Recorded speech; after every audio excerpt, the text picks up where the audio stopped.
project that we did during our habitat conservation class. There was a landowner who previously had a very large colony of bats on his property that roosted within the sides of the old farmhouse. He used to have this colony there, and he would like to try and do some restoration work to try and encourage those bats to return. So with our instructor Darcy Sheary, they talked to him, and he brought that forward to the students. I'm a representative for the Alberta Community Bat Program as well as an instructor at Lakeland College.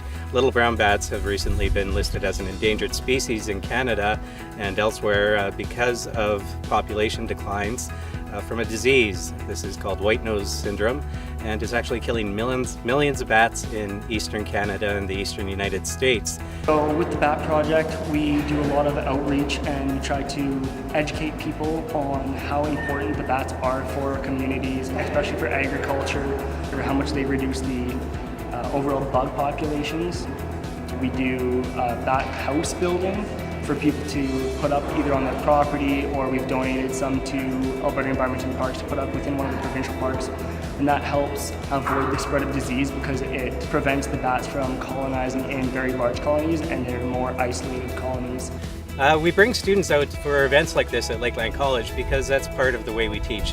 We get the students outside of the classroom getting hands-on experience with real projects. We couldn't do this on our own without our partners that do assist us in these sort of activities.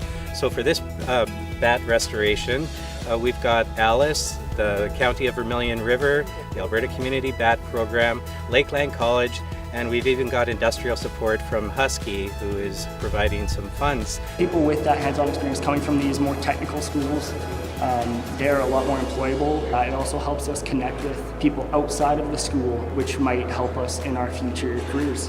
So this is a wonderful activity that brings students out in the field, getting real-world experience doing wildlife conservation, and it's also bringing a bunch of partners together for what is a really great project.